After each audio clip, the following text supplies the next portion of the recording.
spotted my husband in our living room with my son's fiancée just hours before the wedding. I was ready to confront him, but a sound in the hallway stopped me. It was my son, Elijah. His face was like stone. He looked at me and whispered, "Mom, I already know. And it's worse than you think. Hello, everyone. Thank you for joining me today. Before I begin my story, I'd love to know what city you're watching from. Please share it in the comments. Now, let me pull you into this tale. On the morning of my son's wedding, I woke up at 5:00. I couldn't sleep. I told myself it was just nerves, the kind any mother feels on such a big day. I sat in this very home office, staring at spreadsheets on my screen. I run a small CPA firm from home. Nothing fancy, but it helped pay for our son Elijah's college and covered the extras that my husband Franklin's salary didn't quite stretch to. The numbers were a blur. My mind was somewhere else. Outside, the world was still dark and quiet, but I could already see the scene that would unfold on the patio of our Atlanta, Georgia estate in a few hours. White chairs in perfect rows on the lawn. I had spent all spring caring for the arch Franklin built, covering it with rose bushes I'd raised from tiny seedlings. I checked the string lights 3 times myself, making sure not one bulb was out. Everything had to be perfect. Our son, our Elijah, deserved a perfect day. 25 years married to Franklin, 23 years raising Elijah. I had given my whole life to this family. I was the steady one, the planner, the one who remembered doctor visits and birthdays and made sure bills were paid on time. Franklin was the charmer, the life of the party, the one everyone adored. I was the foundation he stood on, and for a long time, that was enough for me. But lately, something felt wrong. A quiet distance had grown between us. It showed in how he'd stop talking when I entered a room, in how his phone was always angled away from me. When I asked if something was wrong, he'd laugh it off. "Just work, honey," he'd say. "Big promotion coming up." I chose to believe him. What else could I do? You don't throw away 25 years over a feeling. The click of the office door brought me back. It was Elijah in his pajamas, holding a mug of coffee. He looked worn out, with dark circles under his eyes. At his age, he had my practical side, but his father's good looks. "Mom, you've been up for hours," he said. "The wedding isn't until 4:00.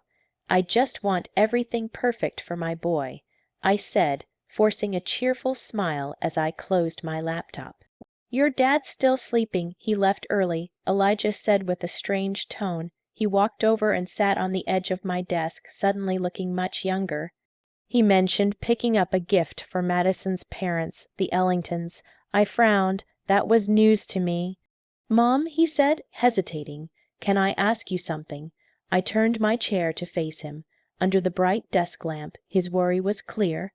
"What's on your mind, sweetie?" He took a deep breath. "Do you think Madison really loves me?" The question hit me like a punch. Madison, his fiancée, ambitious, beautiful, a young architect from a wealthy, connected family. On paper, she was everything we'd ever wanted for Elijah. But I had my own doubts. I'd seen how her eyes wandered when Elijah talked about his passions, how she checked her phone during family dinners. "Why would you ask that, honey? It's your wedding day." "I know, and maybe it's just last-minute nerves," he mumbled, staring into his coffee.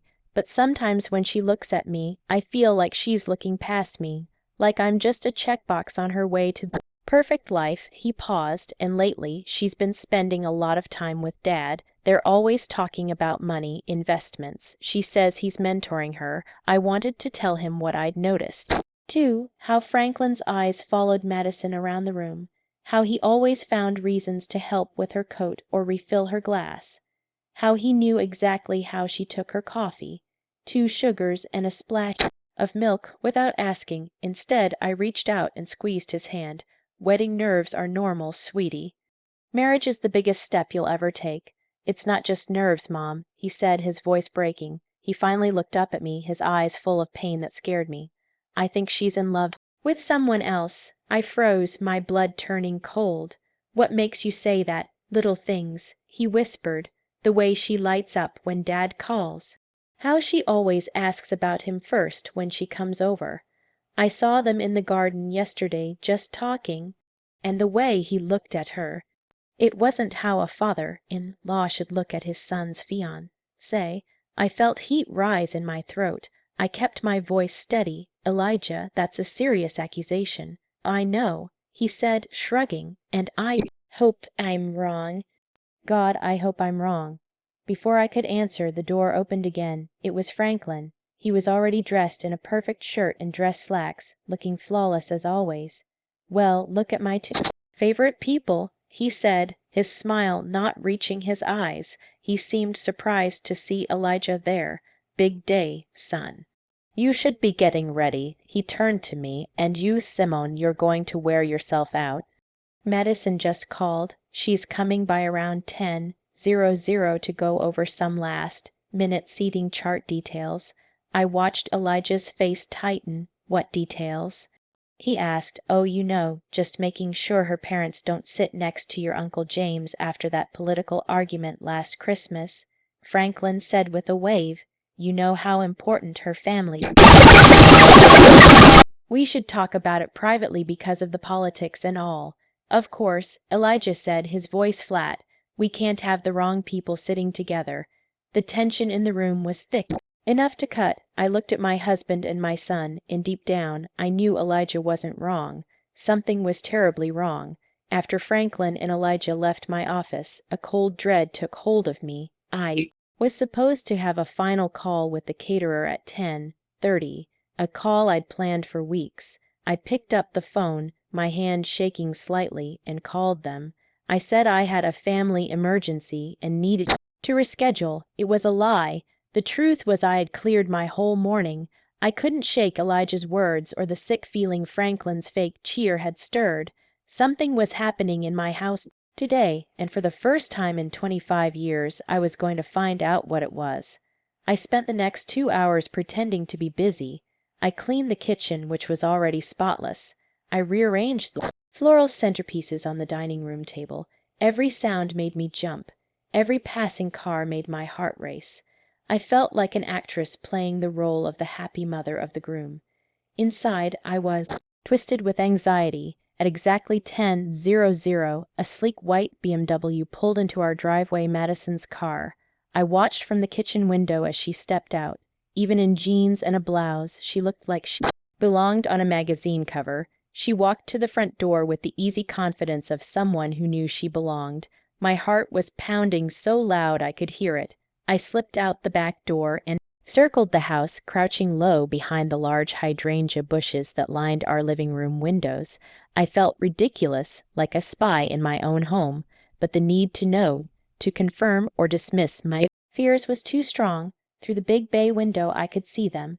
Franklin had let her in, and they were standing by the fireplace, the spot where we took family photos every Christmas. He was pouring her a drink. I couldn't hear their words, but their body language said everything. They stood close, too close. His hand was low on her back. It was a casual touch, one that could be explained away, but it stayed there a second too long. I clenched my fists, nails digging into my palms. 25 years we had built a life in this house. We had read stories to Elijah on that sofa. We had hosted countless family parties in that room. And now my husband was standing there touching another woman, my son's fiancée, on our son's wedding day. I was about to stand up and storm in. Consequences be damned. I didn't care about the scene. I didn't care about the wedding. I only cared about the burning betrayal I was seeing. But then I saw movement in the upstairs hallway. I shadowed.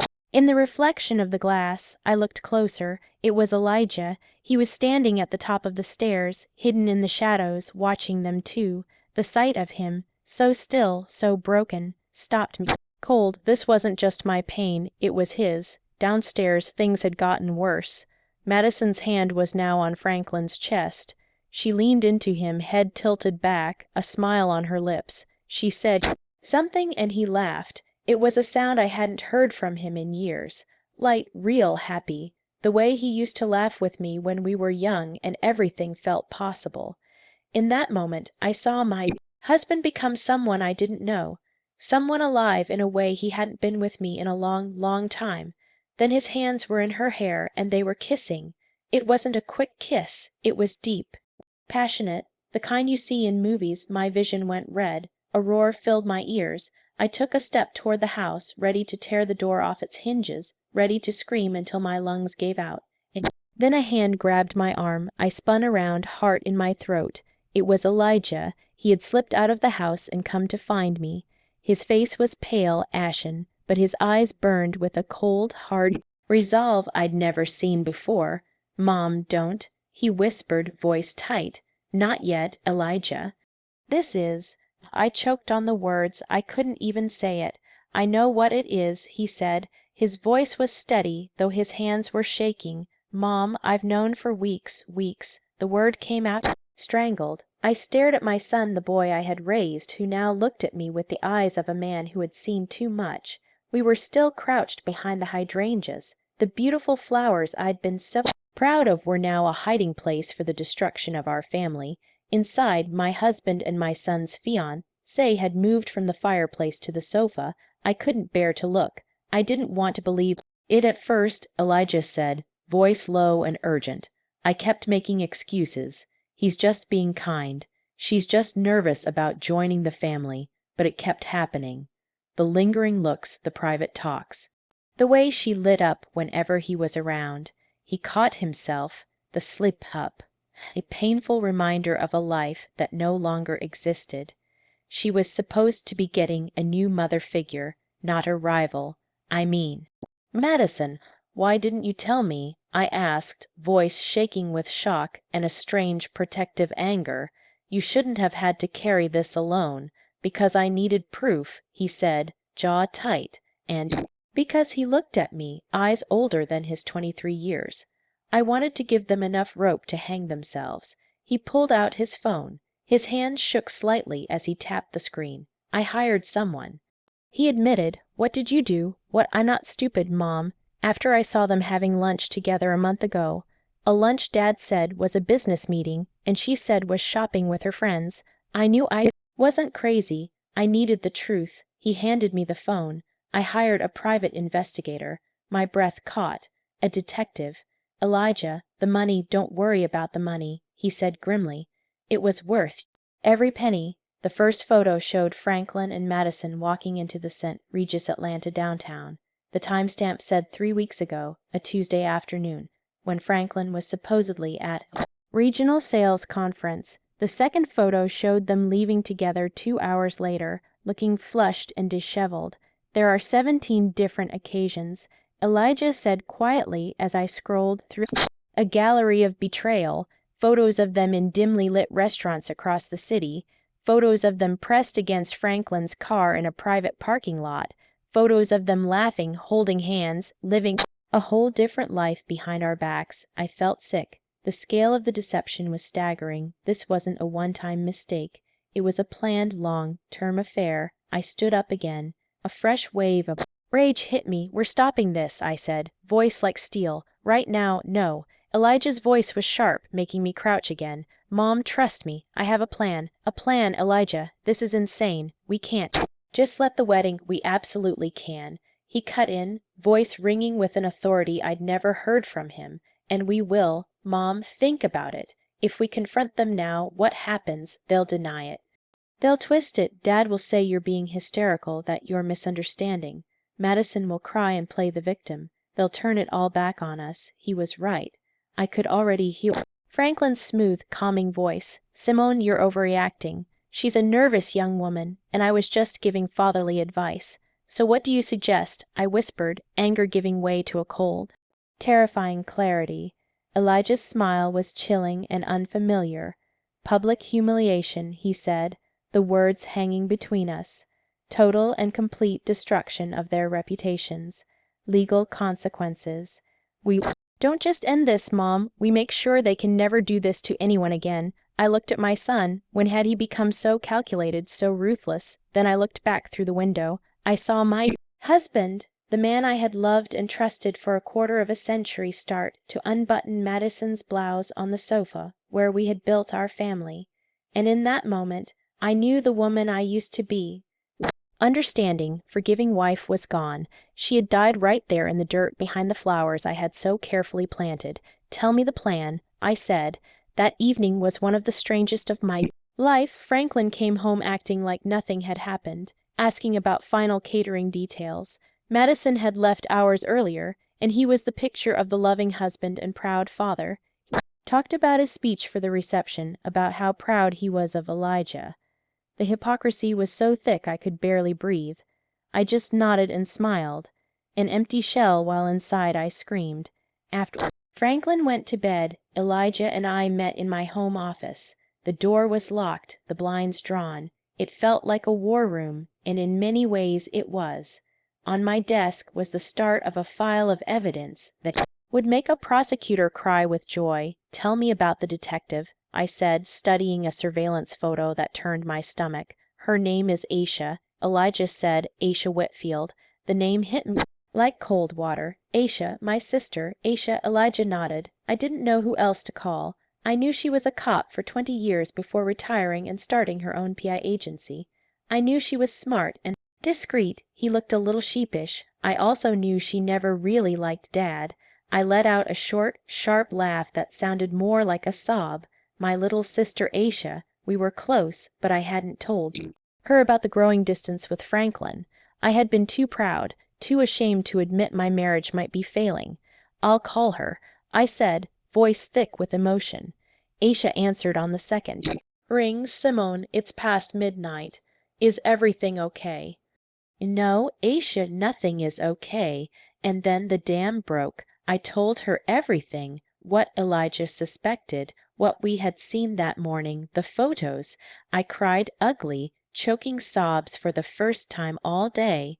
She listened patiently, voice calm and steady on the other end. There was no shock, just grim acceptance. I'm not surprised, Simone, she said quietly when I finished. I've seen the way he looks at that girl. I was hoping I was wrong.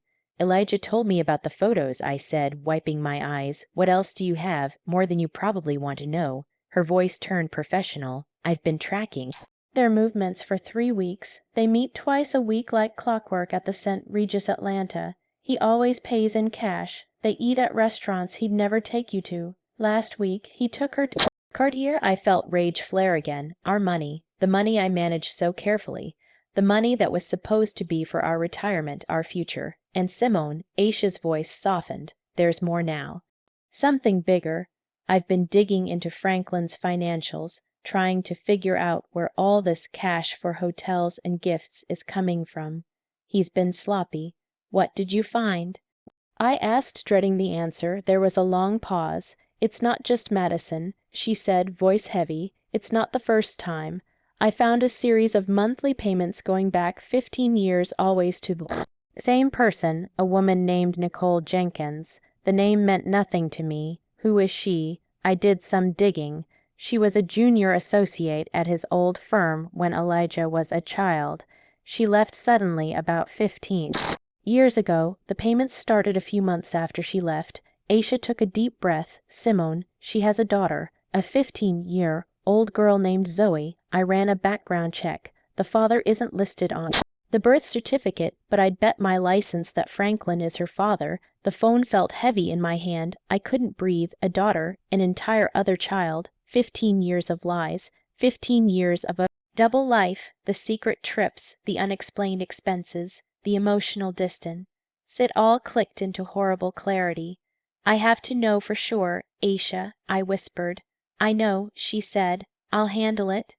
But Simone, you have to be prepared. When this comes out, it's going to be a nuclear bomb. I know, I said, voice cold and hard. That's exactly what we're counting on. The 24 hours leading up to the wedding were a blur of calculated deception.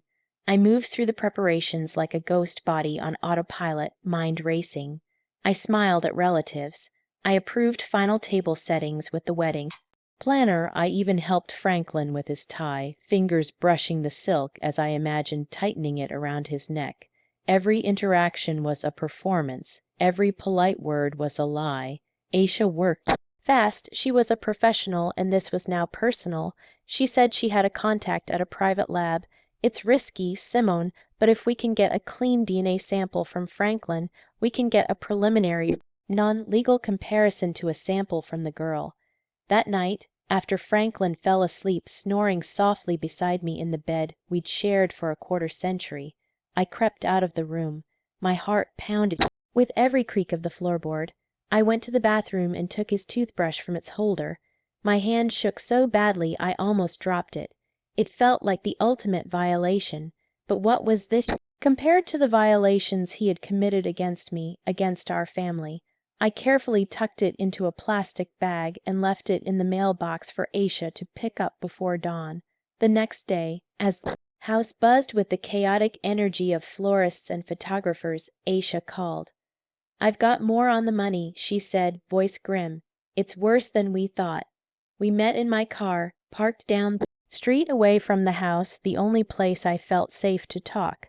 She opened her laptop and turned it toward me. On the screen was a spreadsheet, a dizzying grid of numbers and dates. "I did a full analysis of your joint accounts, your retirement funds, everything," she said, pointing to a highlighted column. "Look at the pattern. For years, Franklin has been making regular cash withdrawals, small amounts, $500 here, $700 there, never more than $1 at a time, always from different branches. I thought it was for his hobby," I said, stunned. "He always told me he was investing in rare coins, something that required cash transactions." Another lie. "His hobby was named Madison," Aisha said dryly. "The cash for the hotel rooms, the expensive dinners, the gifts, that Cartier necklace. He paid for half of it in cash, but that's not the worst part." She clicked another tab. "He's been taking loans out against your pension plan." I stared at the screen. There it was in black and white. A series of loans taken against the retirement account I had so carefully built for my small business. The account that was supposed to be our safety net, our security in old age. He had drained almost $60 in the last 18 months. How, I whispered. "He would have needed my signature. He forged it," Aisha said quietly. "I compared the signature on the loan documents to your signature on your tax returns. It's a good forgery, but it's not yours." A wave of nausea hit me. This was beyond betrayal. This was theft. He wasn't just breaking my heart. He was systematically dismantling our future piece by piece to fund his sordid affair. He was robbing me of the college fund we had built, of the life we were supposed to share. He was gambling with my entire future. And Madison, I asked, voice barely a whisper. "She's not an innocent victim," Aisha said, eyes hard. "I'll get to her. But first there's something else." She hesitated. Then she handed me a large manila envelope. "Preliminary DNA results came in this morning." My hand started shaking as I opened it. I scanned the page. The scientific jargon blurred until I found the conclusion at the bottom. Probability of paternity 999%. I stared at the words until they burned into my memory. Zoe Jenkins was Franklin's daughter. 15 years. 15 years of loving him, trusting him, building a life with him. While he had another daughter, another family hidden in the shadows. I rested my head on the steering wheel, the cool leather against my hot forehead. I didn't cry. I was beyond tears. A strange, terrifying calm came over me. The pain was still there, a massive, gaping wound in my chest, but now it was joined by something else, a cold, hard resolve. He wasn't just going to lose his wife. He was going to lose everything. Sitting in the car with my sister, that flimsy piece of paper in my hand felt heavier than a tombstone. It was the death certificate of my marriage, of the life I thought I had. A 15-year-old daughter. The words echoed in the silent car. How did you find her?" I finally managed, voice sounding distant and strange to my own ears. Aisha's expression was a mix of pity and professional resolve. "It started with the payments. Once I had Nicole Jenkins's name, it wasn't hard to locate her. She lives just 2 towns over Simone, about 20 minutes away." 20 minutes. For 15 years, he had been living a secret life a short drive away. How many times had he told me he was working late? How many business dinners? How many weekend golf trips? My mind spun as I mentally reviewed years of excuses and lies. each one now taking on a new sinister meaning. I swung by the house yesterday morning, Aisha continued, voice soft. I posed as a market researcher. Nicole opened the door, and behind her I saw the girl Zoe. Simone, she's the spitting image of him. The same dark, intelligent eyes that first drew me to him all those years ago. The same smile, she's unmistakable. I pictured it, an innocent teenager caught in all this, who looked just like my husband, a sister my son never knew he had. The thought was so surreal, so monstrous, that I couldn't fully process it. My family wasn't just broken. It was a fraud, a carefully constructed lie that I had unknowingly helped maintain for more than half my life. Does the mother, Nicole, know about me, about Elijah? I asked. I can't say for sure, Aisha admitted. But the way she lives, a nice house, good school district, no flashy career. It's clear Franklin is her primary financial support. She has every reason to keep things quiet. He wasn't just paying child support, Simone. He was funding her entire life with my money, with our money, my consulting income, our joint savings, the money he stole from our retirement. The betrayal was so deep, so layered. I felt like I was drowning. It was a systematic plundering of my life's work, my trust, my future. I handed the DNA report back to Aisha, put it with the rest of the evidence. I said, my voice, stripped of emotion, was numb. The shock was so profound it had circuited my ability to feel anything but a cold, heavy emptiness. I thought about that girl, Zoe. What kind of man tells his daughter he can't acknowledge her? What kind of man raises one son in the light while keeping another child in the dark? The cruelty not just to me and Elijah, but to this innocent girl, was staggering. And what about Madison? I asked, needing to shift my focus, to latch onto a target for the anger starting to melt the ice in my veins. You said there was more on her. Aisha nodded, expression hardening again. Right, Madison, let's talk about the fiancée. She turned the laptop back to me and opened a new file. She's not just sleeping with your husband. She's been embezzling funds from her law firm. The words took a moment to sink in. She's a junior partner at a prestigious downtown firm, Aisha explained, pulling up documents that looked like internal financial reports. She's been inflating expense reports, creating fake invoices for non-existent consultants, and funneling the money into a private account. Not large amounts each time, but steady. In the last year, she's stolen over $200,000. I gasped, $200,000.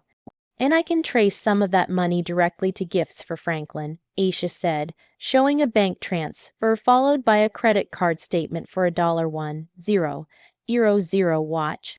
She was stealing from her partners to buy gifts for her lover, who was stealing from his wife to buy gifts for her. It's the most perfectly disgusting circle of deceit I've ever seen. So Madison wasn't just a home wrecker. She was a criminal, a thief. And she was about to marry my son, bringing her corruption and lies into the heart of what was left of my family. The numbness in my chest vanished, replaced by white, hot fury. This wasn't just about a broken heart anymore. This was about protecting my son. This was about justice. This was about making sure these two people faced consequences for every lie, every dollar, every broken promise. Okay, I said, looking my sister in the eye, the wedding plan, let's go over it one more time. I want it to be perfect. The knowledge of Madison's embezzlement added a dark, criminal layer to the already staggering betrayal. It changed everything. This was no longer just a messy, heartbreaking domestic drama.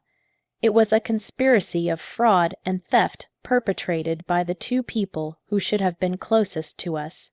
How did you get all this? I asked Aisha, pointing to the damning financial documents on her screen. We were still in my car, the air thick with the smell of conspiracy and stale coffee.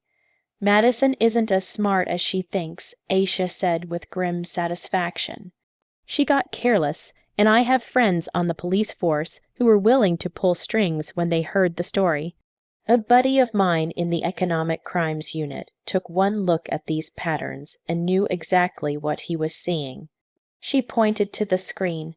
She was moving the money through a shell corporation she set up using her mother's maiden name. It was amateur. I thought of Madison's parents, the Ellingtons, pillars of the community. Her father was a respected federal judge.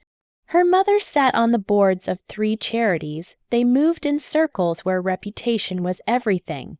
They believed their daughter was a rising star, marrying into a good, stable family. They had no idea their golden girl was a thief, and the stable family she was marrying into was a house of cards built on lies. The public humiliation was going to destroy them too. For a fleeting moment I felt a pang of pity for them. They were innocent collateral damage, but that feeling was quickly drowned by the fire of my own betrayal. So Franklin is stealing our retirement money to buy gifts for his mistress, I summarized, the words tasting like poison. And Madison is stealing from her firm to buy gifts for my husband, her lover, who is also her future father-in-law. I shook my head in disbelief. This is movie stuff. It gets better, Aisha said, a dry twist to her lips.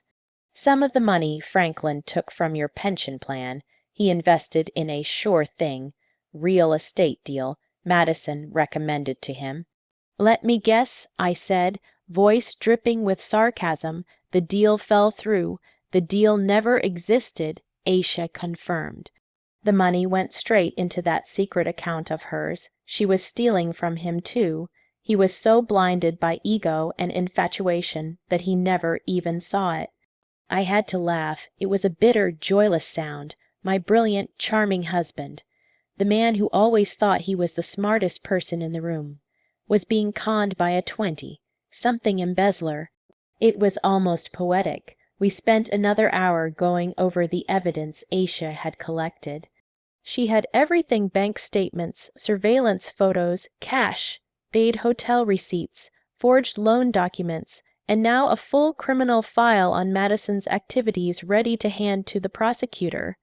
And of course, the DNA report, the irrefutable proof that sealed 15 years of deceit. I looked at the file, the neat tabs, the organized pages that represented the complete demolition of my life. 25 years of marriage reduced to a stack of incriminating documents on the passenger seat of my car. Suddenly, a wave of exhaustion washed over me, so deep it felt like a physical weight on my chest. Aisha, can we do this? I whispered. Can we really stand up in front of 300 people and do this to our family?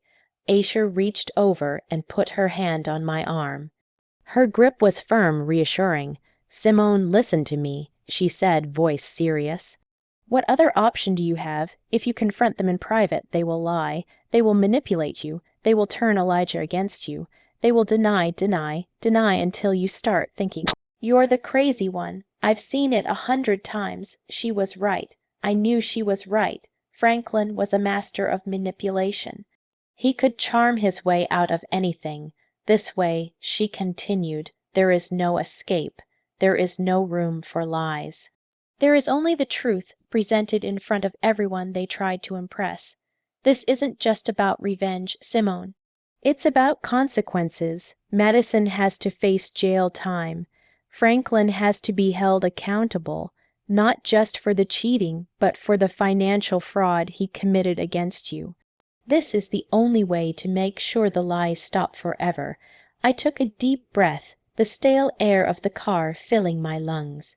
I thought of Elijah, his pale, determined face. I thought of Zoe, the daughter I never knew. I thought of the 25 years I had given to a man who had been lying to me from the beginning. You're right, I said, voice clear and firm again. It's the only way. I started the car. Let's go. We have a wedding to prepare for. The final hours before the wedding were the most surreal of my life. I went home and resumed my role as the calm, happy mother of the groom. I felt a strange detachment, like I was watching a movie of my own life. I saw myself laughing with cousins, complimenting my sister in law's dress, assuring the caterer everything looked wonderful. Inside, I was a coil of tension and grief, but outside, I was the picture of maternal pride. Franklin was in his element, socializing with early guests, accepting congratulations with a wide, confident smile. He pulled me aside at one point, arm around my waist. "You look beautiful, Simone," he said, voice a low murmur in my ear.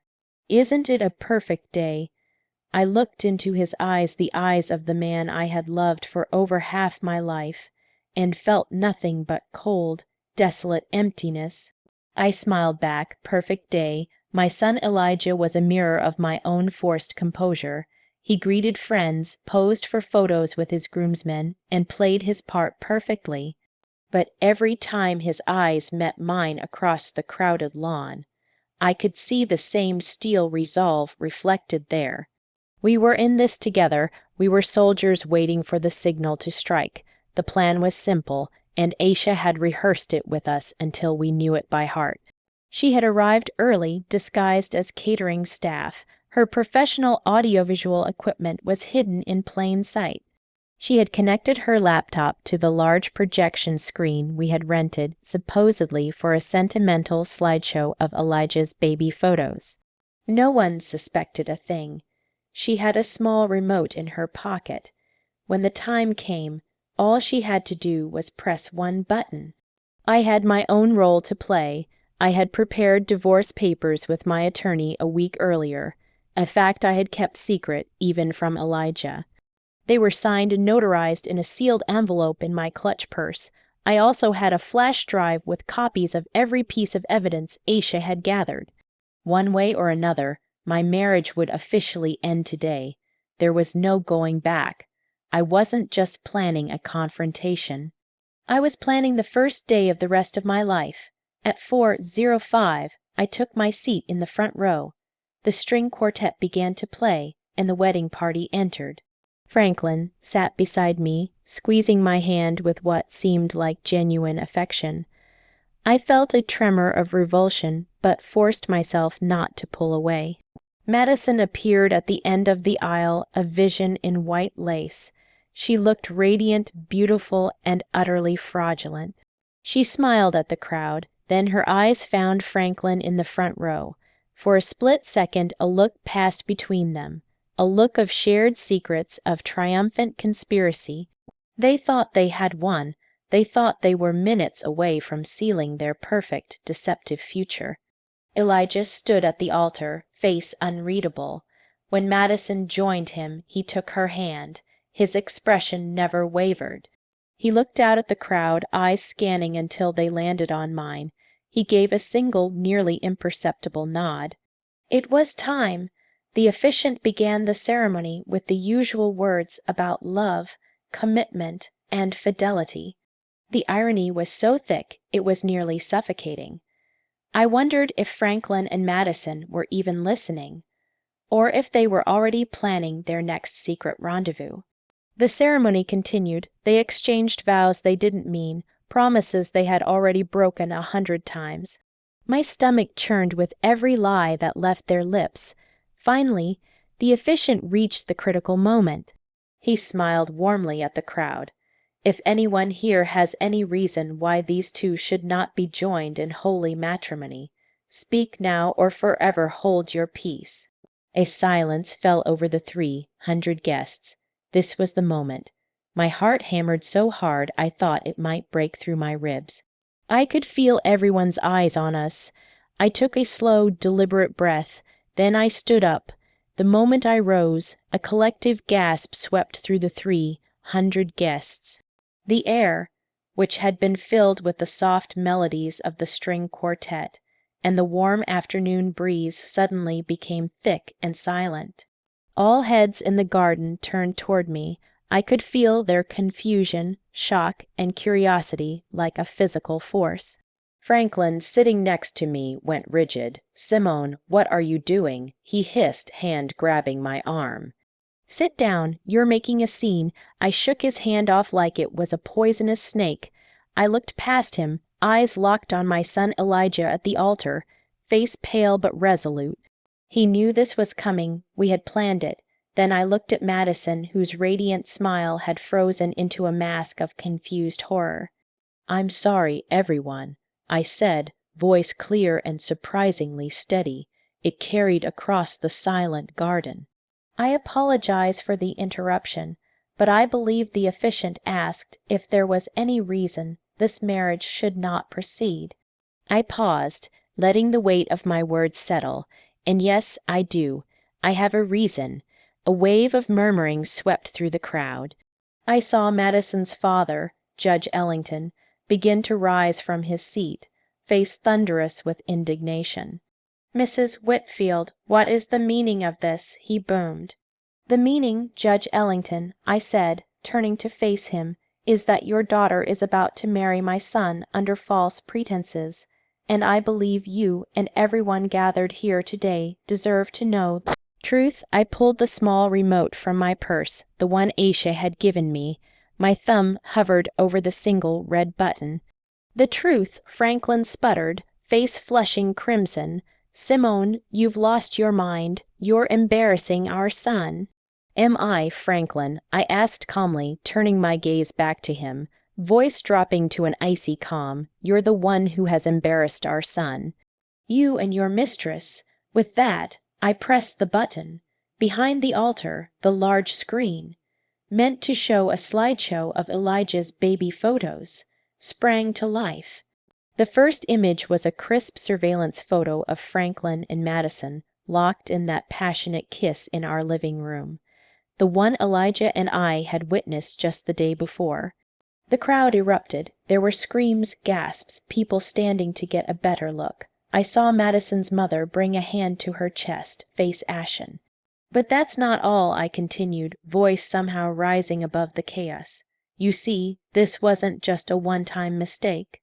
This has been going on for months." The screen changed. A new photo appeared, Franklin and Madison entering the scent.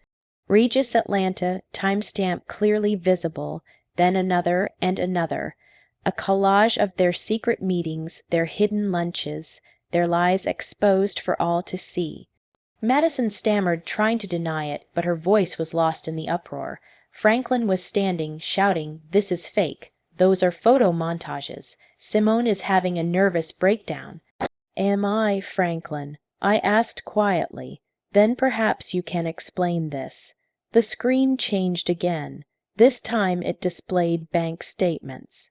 My finger, in a close-up photo, pointed out the suspicious cash withdrawals, the forged signatures on the pension loan documents. A Cartier receipt for $1.15, zeros. Eero zero necklace flashed on the screen, followed by a photo of Madison wearing that same necklace at her bachelorette party. The noise from the crowd began to fade, replaced by stunned, horrified silence. This was no longer just a cheating scandal. It was something darker. "My husband has been systematically stealing from our family's retirement savings to fund his affair," I announced. "And his fiancée, the woman about to marry my son, has also been busy." The next slide showed the evidence of Madison's embezzlement from her law firm, the fake invoices, the bank transfers. I could see her partners in the fourth row, faces shifting from confusion to pure fury, and then I delivered the final devastating blow. "But the best part," I said, voice turning to ice, "the true heart of the deceit that has defined my marriage, is that my husband's lies didn't start with Madison." The DNA test results filled the screen. The words "probability of paternity, 99, 999%, were displayed in huge, bold letters. Below was a photo of a pretty, smiling 15-year-old girl. "This is Zoe Jenkins," I said, voice trembling with 15 years of repressed pain. "She is Franklin's daughter, a daughter he has kept hidden from me and his own son for her entire life." The silence that followed was absolute. 300 people staring at the evidence of a betrayal so complete, so devastating, that even the most seasoned gossips were left speechless. And in that perfect, terrible silence, I watched the world I had known for 25 years burn to the ground. The silence was broken by a single sharp sob. It came from Madison, who staggered, face ghostly white against the pure white of her wedding dress. Then she collapsed onto the ground in a heap of lace and shattered dreams. That single sound broke the spell. The garden erupted into chaos. People were yelling, pointing, pulling out phones to record the disaster. Madison's mother ran toward her fallen daughter while her father, the judge, stood frozen, face a mask of disbelief and utter humiliation. Franklin froze for a moment, face a kaleidoscope of rage, panic, and mounting horror. He looked from the screen to me, to the stunned faces of his friends and colleagues. He was trapped. There were no lies, no smooth words that could talk his way out of this. His carefully constructed world had been publicly and irrevocably demolished. Then he did the only thing a coward could do. He ran. He bolted, shoving his way through the stunned crowd, knocking over a tray of champagne glasses as he scrambled toward the parking area. He was literally trying to flee the scene of his own life's implosion, but Aisha was waiting for him. My sister, still in her catering uniform, stepped out from behind a large oak tree bordering our property.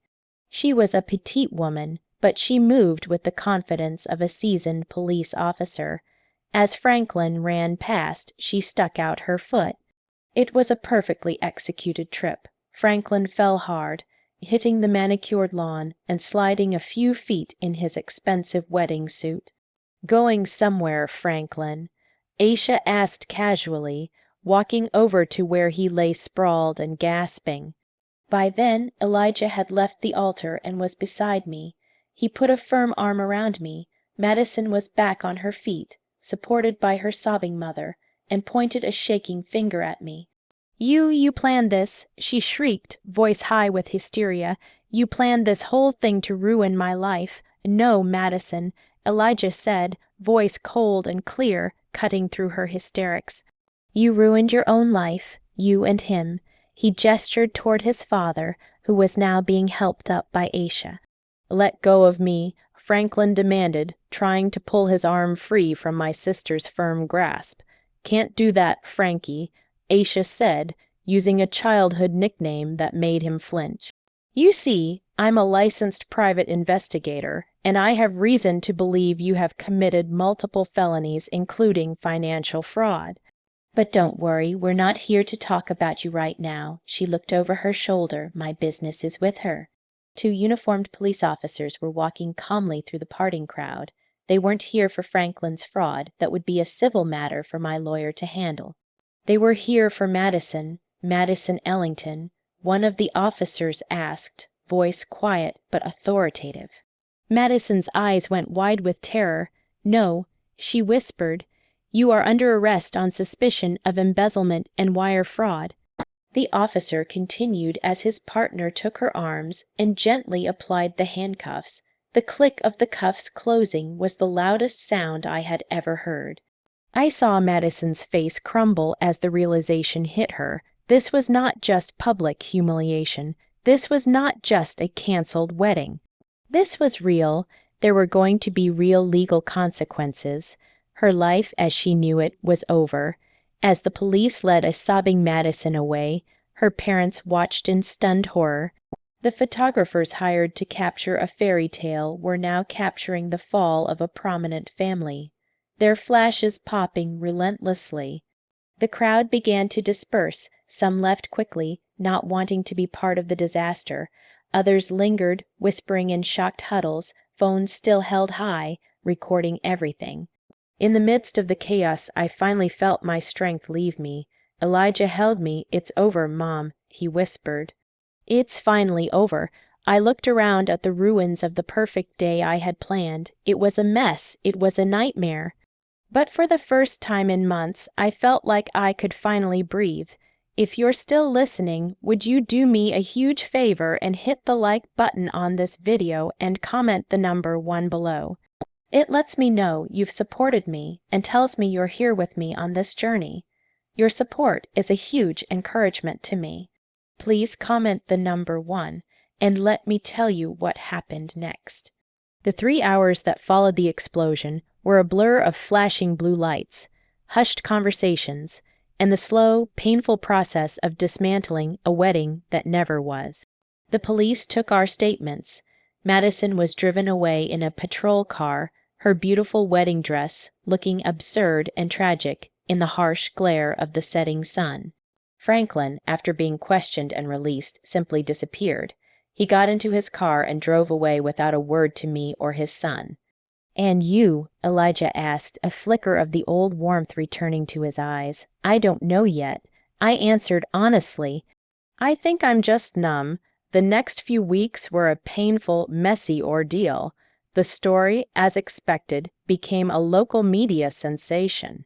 Scandal on wedding day, fiancé arrested at altar, groom's father implicated in decades of deceit. Our names and faces were everywhere. I stopped answering the phone. I stopped leaving the house unless absolutely necessary. My small CPA firm suffered.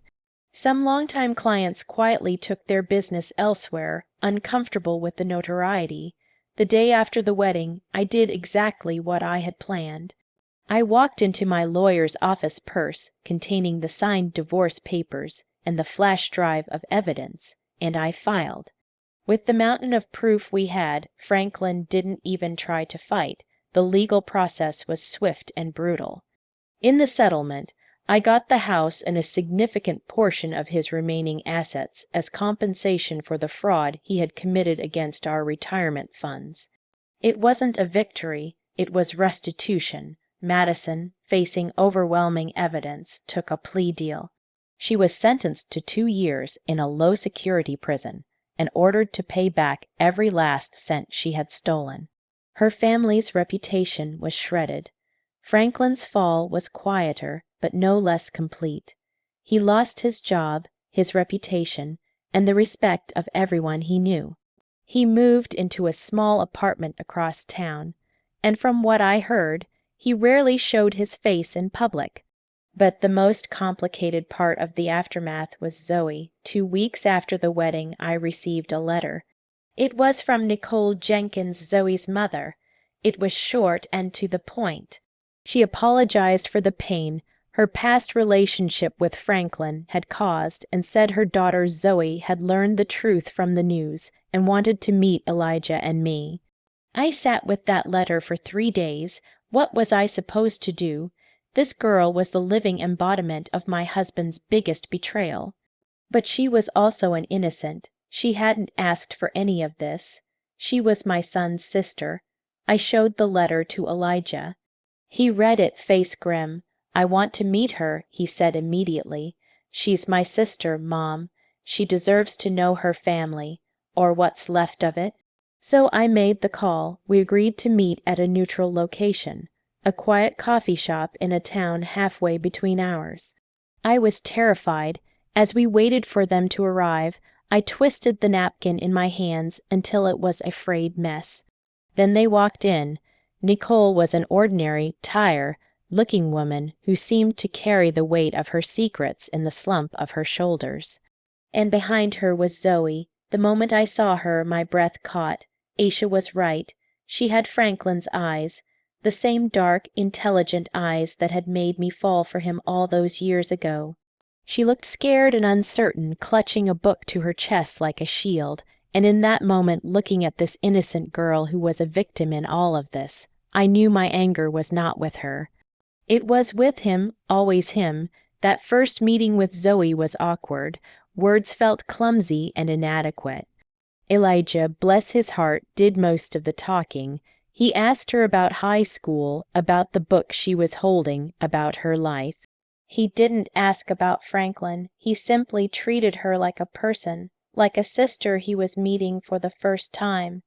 I, for the most part, just watched, trying to reconcile the image of this shy, sweet girl with the monumental lie she represented. Slowly, tentatively, we began to build something new. We met again for coffee, then lunch. Elijah and Zoe started texting, discovering a shared love for old movies and spicy food. I found myself looking forward to seeing her, hearing about her life. She was bright, funny, and kind.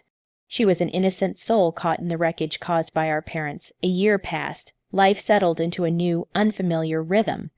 The divorce was finalized. The media storm subsided, replaced by newer, fresher scandals.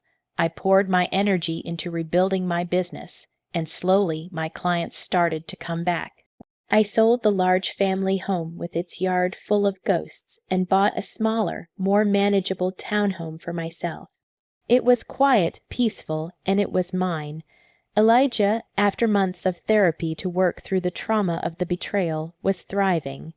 He had left his corporate job and gone back to school to pursue his true passion, landscape architecture.